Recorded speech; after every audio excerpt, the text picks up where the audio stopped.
Hello and welcome back to a new episode of Everything Phil Collins. I'm Scott. Today we're going to do a book review.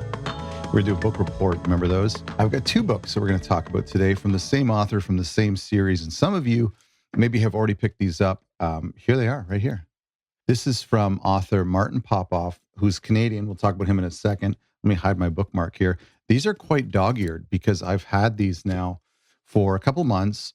I'm a slow reader, but I also read about like 7 or 8 books on the go, just so I don't get bored of one. So every bathroom has a different book.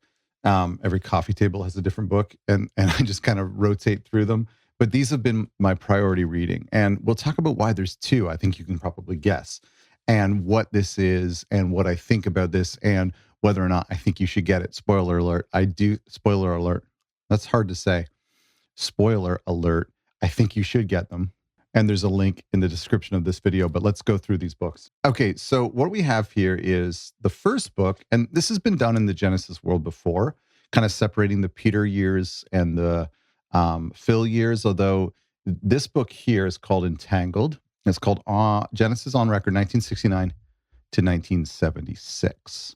And this features from Genesis to Revelation, Trespass, Nursery Crime, Foxtrot, Selling England by the Pound, The Lamb, Trick of the Tail, and Wind and Wuthering. With just a little bit of consideration for some B-sides, more so in the next book. The second book is Genesis on Record, 1978 to 1997, which includes, and then there were 3, Duke, Abacab, Genesis, Invisible Touch, We Can't Dance, and Calling All Stations. And there's the pictures of the artwork on the back. They're both the same size. They both have a nice thick spine, so they'll sit nicely on your bookshelf. This is kind of an average size book. I mean, I would guess that this would be like, I don't know, 5.5 by 8, maybe. Glossy covers, they're paperback. I think they only come in this size. This is by Weimer Publishing, who have done a lot of Genesis books. In fact, I think I have another one back there from Genesis, a lot of rock books. So who's Martin Popoff? He's a Canadian music writer and critic. Allegedly almost 8,000 album reviews he's done, which I think is a world record. It's probably the most that's ever been written, almost 8,000 album reviews. But Martin is a little bit more the bus driver here. It's the people who are in the book that are really making up the conversation. Martin's just kind of guiding the conversation. And let's talk about what this format is. This is called a panel book. Now, this is something, I'll be honest, I'd never heard of before. If somebody told me that there was such a thing as a panel book, I would have guessed it was like those hardcover wood books that little babies read so that they can drool on them. But I wasn't really familiar with a panel book. Basically, Martin kind of gets together a panel. Now, I believe it was, I've been noticing it's like some of the people that would do multiple albums, but it seems to be like it's changed up a little bit per album with a little bit of crossovers. So it's not just like 5 guys talking about all 6 albums or all 7 albums, that there is a bit of change, which is good because you want a diversity of opinions. So basically, Martin will kind of, let me show you how the pages are laid out. So it's like Martin will pose a question or kind of initiate a song, and then some of the guys will speak to it. Guys, I think it's mostly guys. So the format is we have one book per era. And so they'll start off talking about from Genesis to Revelation, and Martin will kind of encourage the panel to speak to the album as a whole. What do you remember about this album? What do you know about this album? What's the context of this album? And each panel person will say a few paragraphs.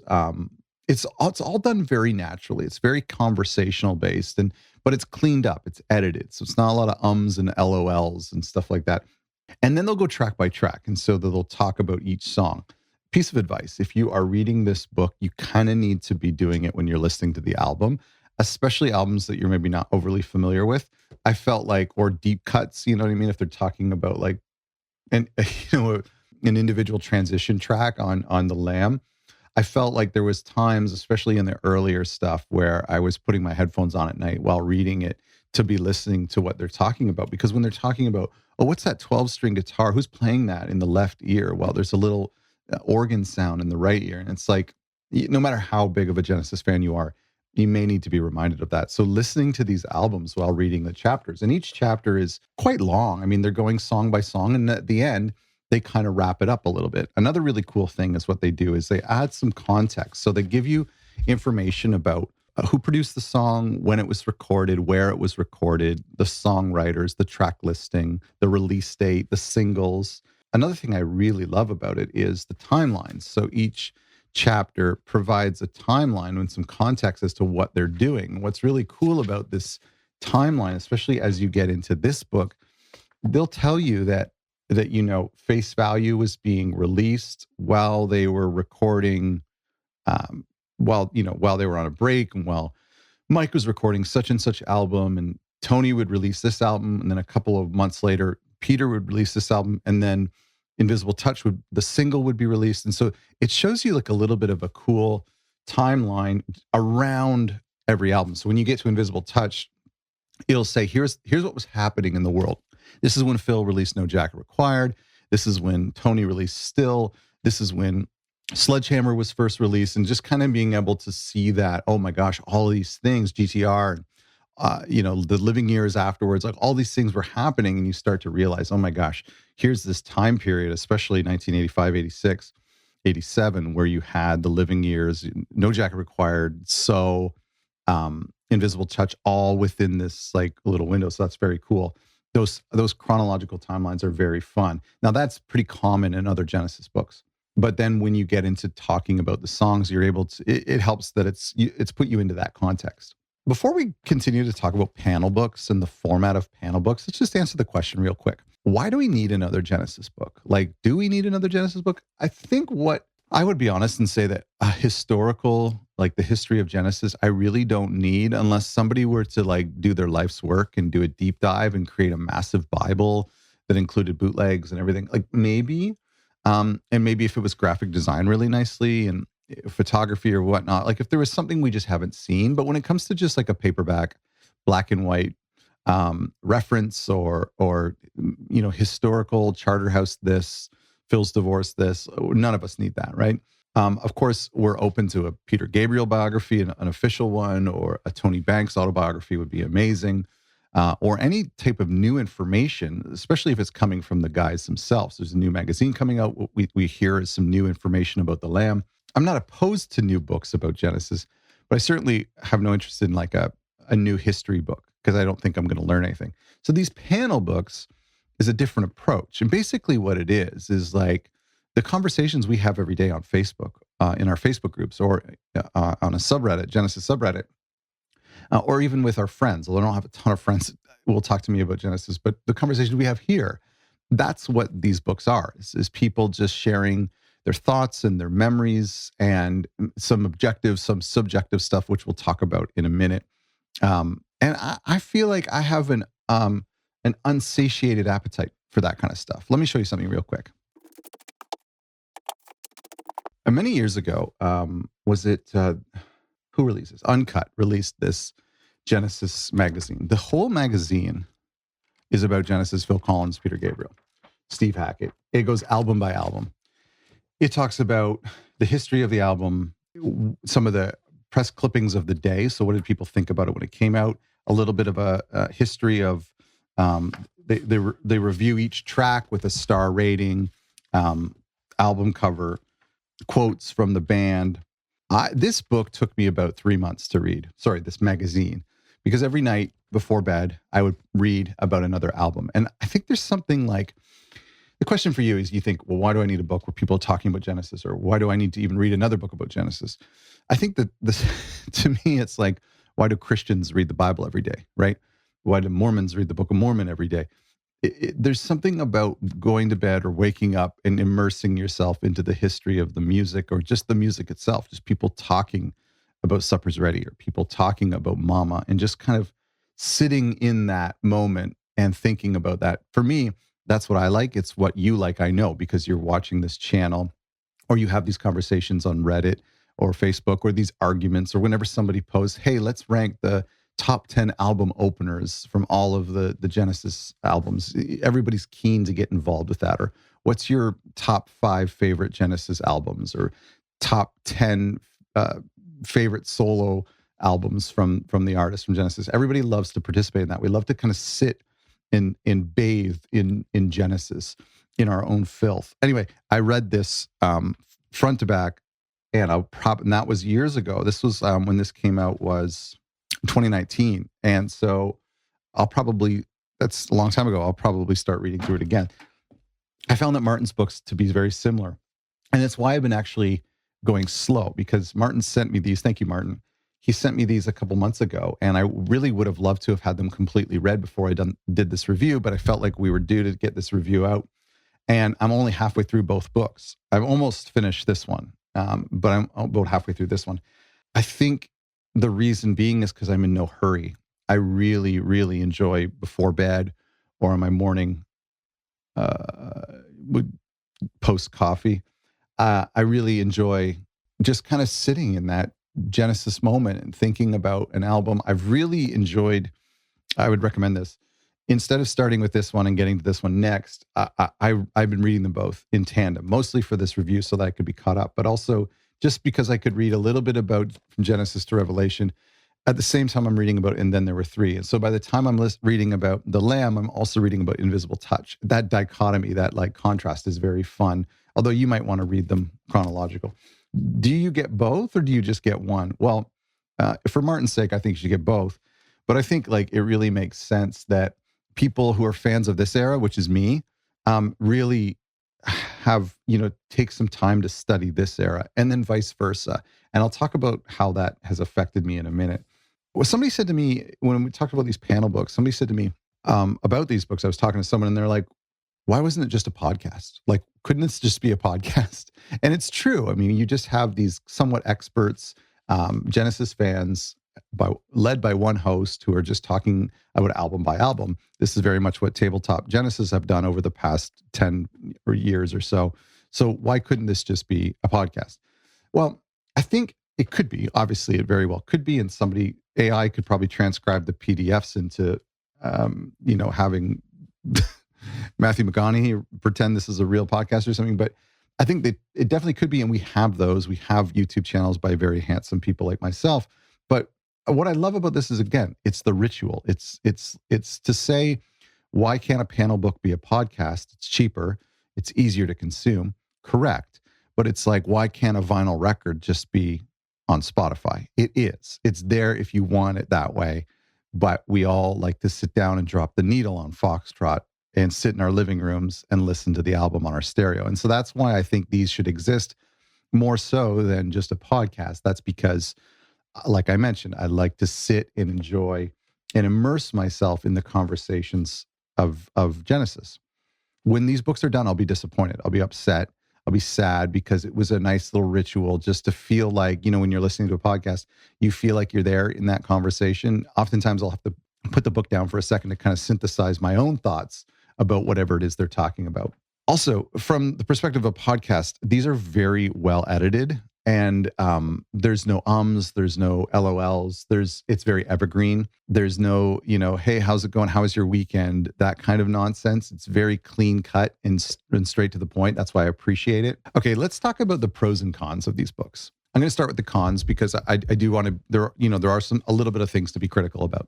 I would say, again, like a podcast and like a conversation online, it's not, to me, it feels not 100% fact checked. I don't have a ton of examples. There seems to be, when some of these experts are saying, we see this too, right? When we watch a documentary and they have a talking head from like a rock writer or something, and they're talking about Phil, what Phil was doing when he was writing this drum fill or what the song is about. We as fans know maybe a little bit more details, and we find that it's like not entirely accurate. I found that some of the commentary that I was reading was maybe just making quick assumptions, or it's just not 100% fact checked as you would in a normal reference book. And so what I mean by that is, if an expert were to say something, I'll give you an example. And I really, there was a couple times this note I put in, and I've been reading this over the past few months. And so I apologize for not having exact examples, but I thought probably more so the examples would have been like the meaning of the songs. And so to kind of just to say that,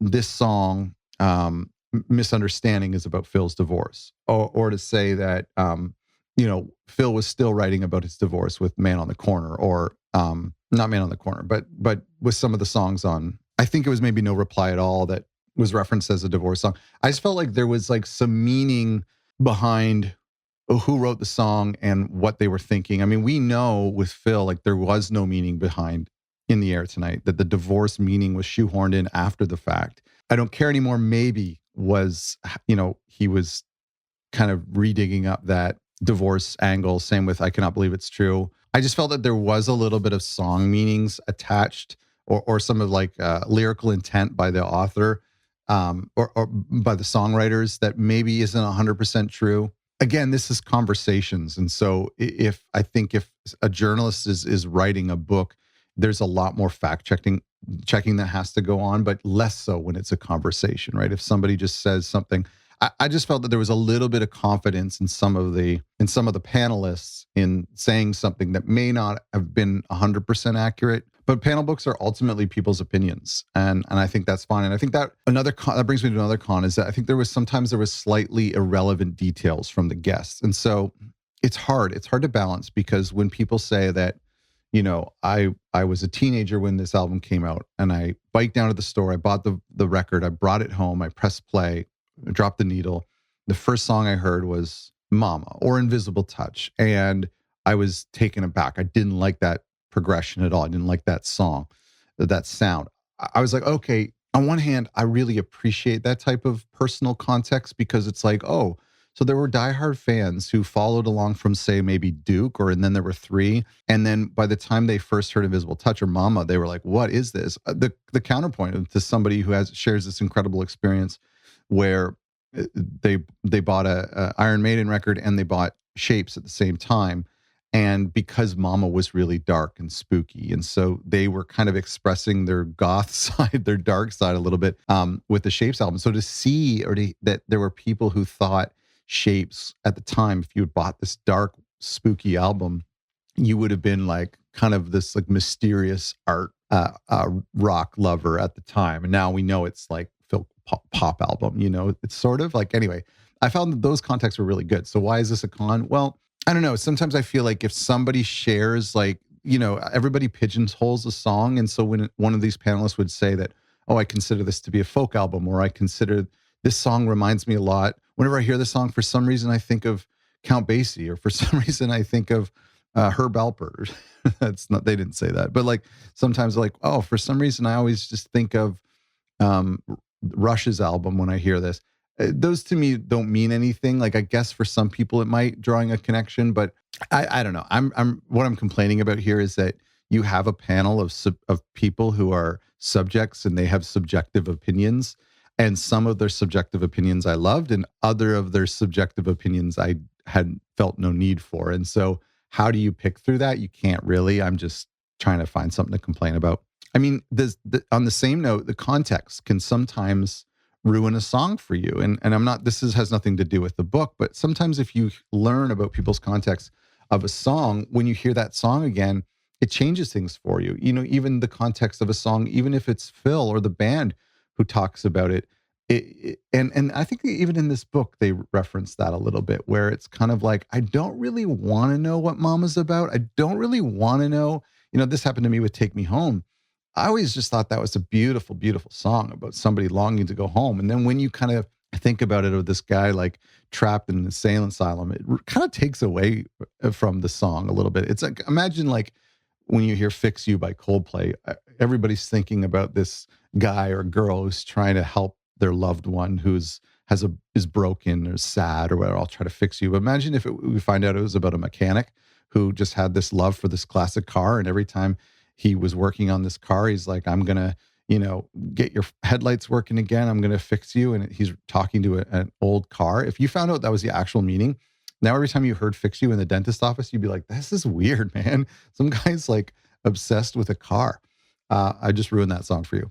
But at the same time, sometimes like context can open things up for me. So like, I'll give you, okay, so a negative example is like, Please Don't Ask. When I hear Please Don't Ask, when I first heard it, I thought this is such a beautiful, beautiful song, way more melodic than anything else on Duke. Then over the years, I started thinking, wow, man, this is a Phil demo. This could have been on, I feel like this would have been better on Face Value. musically and theme wise, it would have been better as the last song instead of Tomorrow Never Knows. Just my opinion. So whenever I get to that song on Duke, I'm always like, man, this would have been better on face value. And I just have a hard time listening to it. Flip that on the other side with Whodunit.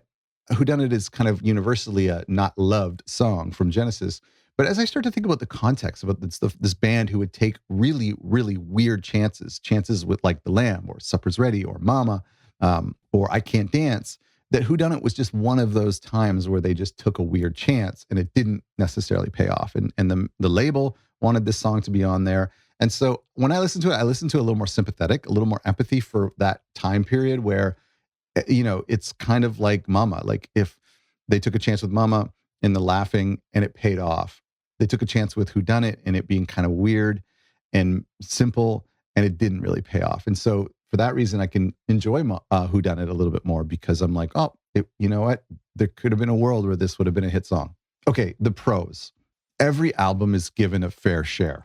The very first thing I did when both of these came in the mail a couple months ago, I opened them up and I went right to Calling All Stations because I thought I'm not going to enjoy.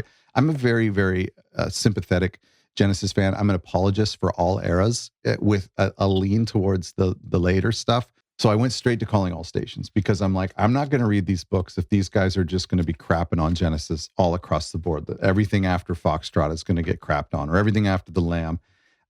And the first couple of paragraphs of Calling All Stations was just like just such positivity about the context of the time and the love for the band and what they're trying to do and love for Ray.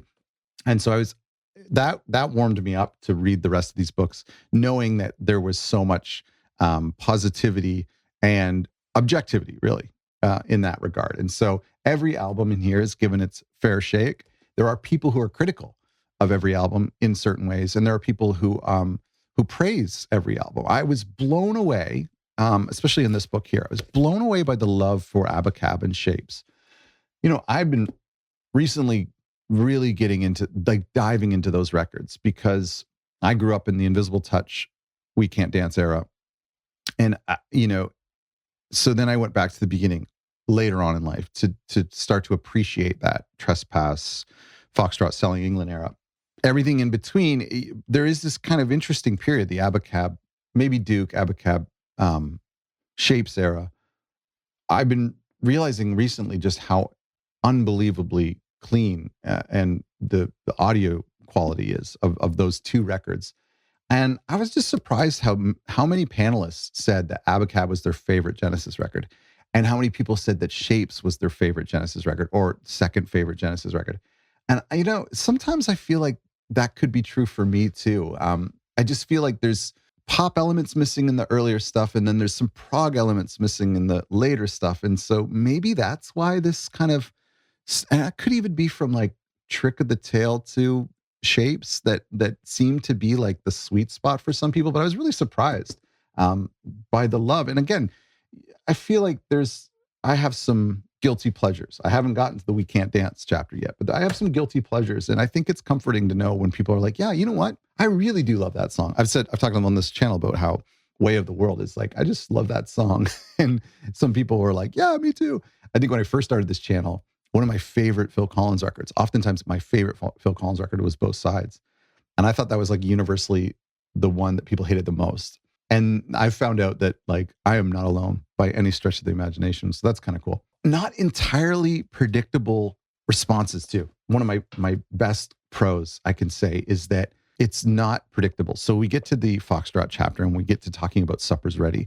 And I have my opinions on Supper's Ready. And let me read you what I read on page 116 here. I know a lot of prog people are not going to like me much for saying this, but I feel like it's my duty to be honest. A lot of prog fans like to say they're very open-minded and that they're forward-thinking. The reality couldn't be further from the truth. Prog rock fans are incredibly conservative, and they like what they like. So Supper's Ready is an astonishing accomplishment to me, but it's been kind of ruined by the fact that it's become the Freebird of prog, the song that everybody talks about and the song that everybody wants you to play. I thought, you know what? I've always thought that there seems to be a lot of like hive mind, a lot of crowd thinking when it comes to certain things in the Genesis world. Supper's Ready seems to be like the thing that you're contractually obligated to say is your favorite Genesis song, and then you can list your actual favorite Genesis song. And if anyone ever says that the best Genesis song is not Supper's Ready, then you're in big trouble. So opening up the discussion around Supper's Ready with basically somebody saying, how has this become like kind of a meme of Genesis, this song, and overshadowed so many of the other songs? Anyway, I thought that was like, it's just the kind of a not predictable responses. So when I went to Calling All Stations and people were talking nicely about that fantastic album, rightfully so. And then to go to Supper's Ready and people were saying, hey, here's a different perspective. Have we ever thought about this? That just shows me that both of these books are not predictable. If you're expecting everyone to just gloat all over Foxtrot and the Lamb and then to just crap all over Invisible Touch and We Can't Dance, it's not going to happen. There's some incredible surprises in both these books. I highly recommend you grab both these books. I've been enjoying them so much. As I said, I am reading them very slowly because I am savoring it. I just do not, and I take a break and go put my headphones on and listen to that album. Usually when I'm done the chapter on, let's say, Foxtrot or Nursery Crime or Abacab, I will go downstairs and I will spend the next couple of days listening to those records again and trying to listen for things that people mentioned. And that's what I love about these books so much. I feel like we're all just getting university degrees on this band. You learn a couple new things too. I mean, obviously a lot of us here are experts, but there was, somebody was talking about Misunderstanding and how it was such a big single and did so well from Duke. And yet for some reason they didn't play it live. And I was like, what? I never really thought about that. But then I looked at the stats and I know they played it on the Shapes tour, like not all the time, but they played it quite a bit on the Shapes tour. I think they would cut it occasionally. But aside from that, it wasn't played on the Duke tour that I know of. And it was only played twice in Chicago, I believe, just recently in 2021. But it wasn't played in 2007. It wasn't played on the We Can't Dance tour or Invisible Touch. So just learning little things like that. Anyway, thank you, Martin, for sending me these books. I would recommend all of you go grab these books. The link is in the description below. I'll throw a QR code up right here, maybe for this one, maybe this one for this one. How am I going to do this? Okay, thanks for watching.